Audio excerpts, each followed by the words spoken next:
Sir Revanth Reddy గారి పరిపాలన ఎలా ఉంది? పరిపాలన అంటే పూర్తి స్థాయిలో చివరి వాళ్ళకి పథకాలనే అమలు కావట్లా. అది అధికారుల లోపమా గవర్నమెంట్ లోపం అనేది తెలియదు. మరి మన ఇది జనవరి 26 తారీఖు 4 పథకాలు అన్నారు, అవి ఓపెన్ చేశారు. పూర్తి స్థాయిలో జనాల కాడికి అందట్లేదుగా. ఒక ఊరు అంటే మండలానికి ఒక ఊరు 406 గ్రామాలు ఇచ్చారన్నారు కానీ ఇక్కడికైతే ఏవి అందుబాటులో లేవు. ఒక ఊరు పెట్టడం బాగుంది అంటే ప్రతిపక్షాలు ఏమంటున్నారంటే దేశం మొత్తం రాష్ట్రం మొత్తం ఉంది, ఒక ఊరిని తీసుకున్నారు, ఒక ఊరు ఓటేశారు. ఏది చేసినా చివరి వాళ్ళ వరకు అందాలి. అది ఏ విధంగా చేస్తాం అనేది గవర్నమెంట్ పాలసీ, అధికారులు వాళ్ళు చేయాల్సిన పని. అది ఎవరెస్ట్ వచ్చినట్టు వాళ్ళు చేస్తారు. ఎవరు చేసినా చివరి వాళ్ళ వరకు అందాలి మా ఉద్దేశం. దాదాపు ఒక 5 నెలల క్రితం ఏదో అప్లికేషన్లు బాగా తీసుకున్నారు ఏదో పథకాల కోసం అని. అప్లికేషన్ తీసుకున్న అప్లికేషన్ వల్ల ఉపయోగం ఉంది కానీ చేయటం అమలు చేయటం గొప్ప. ఇప్పుడు దాకా ఏం పెట్టలేదు అంటారా?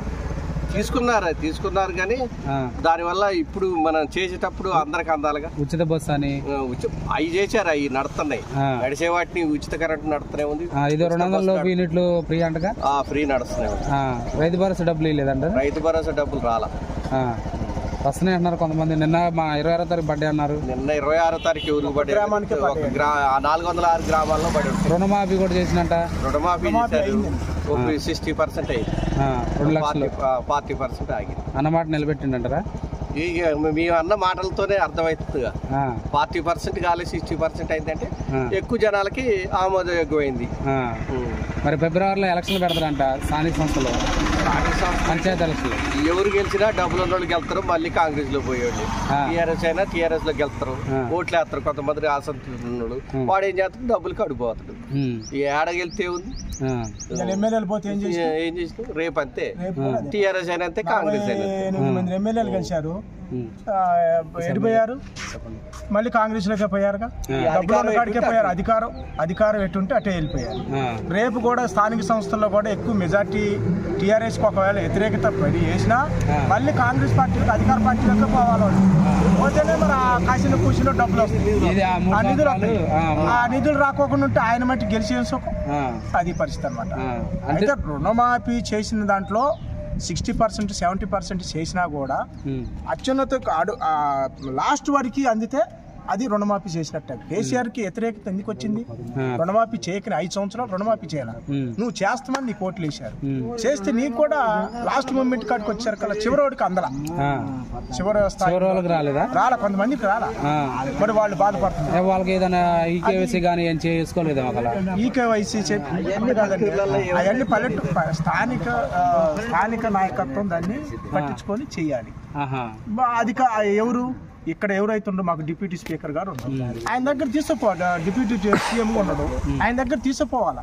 స్థానికంగా ఉన్నటువంటి నాయకులు ఇగో పలానా ఊళ్ళో ఇంతమందికి రుణమాఫీ కాలేదు, ఇంతమందికి అయినాయి, ఇది జనాలు వచ్చి మమ్మల్ని అడుగుతున్నారు, ఏం సమాధానం చెప్పాలి అని తీసుకొని పోవాలా.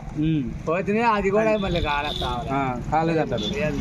మరి మార్చి కల్లా అంటే మన జనవరి 26వ తారీఖున 4 పథకాలు అన్నారు. ఇంద్ర మిల్లు 5 లక్షలని, తర్వాత రేషన్ కార్డులని, మరి ఒక ఊరికి చేశారంట, మండలానికి ఒక ఊరు. మరి మార్చి కల్లా అందరికి వస్తాయని అంటున్నారుగా.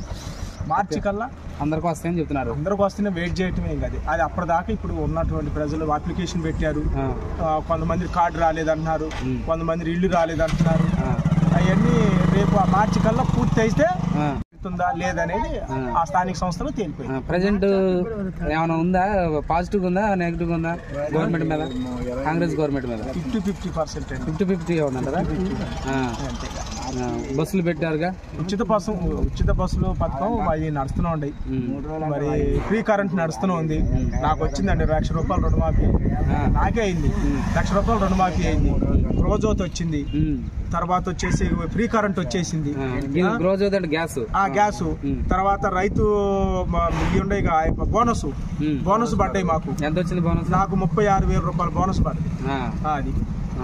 అది వరికి బస్తాకు ఒక్కటికి ₹500 బోనస్ చొప్పున నాకు వచ్చినాయి. నాకైతే వచ్చినాయి. మరి నాకు వచ్చినాయి కానీ నా పక్కన ఉంటున్న మనిషికి కూడా రావాలిగా. సేమ్ మీలాగా వచ్చినప్పుడు అది గవర్నమెంట్ యొక్క కళ నెరవేరినట్లు లెక్క. అంతే, 80% అని నెరవేరాలి కదా. మరి ఇతనికి రాలేదు, ఆయనకు కూడా రాలేదు, ఆయనకి బోనస్ రాలేదు, నాకు ఒక్కడికి వచ్చింది. మీరే పర్సెంటేజ్ అది అట్లా అంటారు. అంటే అందరికి అందాలి, అందరికి అందుతేనే చివరి దాకా పోవాలనేది. అక్కడ స్థానిక నాయకత్వం కూడా దాన్ని పట్టించుకొని చెయ్యాలి. తప్పనిసరిగా స్థానిక ఉన్నటువంటి నాయకులు. ఎమ్మెల్యేల పనితీరు ఎలా ఉంది? మంత్రులు వస్తున్నారండి ఇక్కడికి? డిప్యూటీ సీఎం గారు మంచిగా వస్తుండో బాగానే ఉండే పథకాలు మాకు మంచిగా వస్తుండే. మీకు ఏం కావాలన్న పని అయితే మాకు పోంగలో ఆయన దగ్గర పోవాలి. ఆయన దగ్గర పోతే ఖచ్చితంగా పని చేసి పెట్టాలి. పక్కా పని చేసి పెట్టాలి.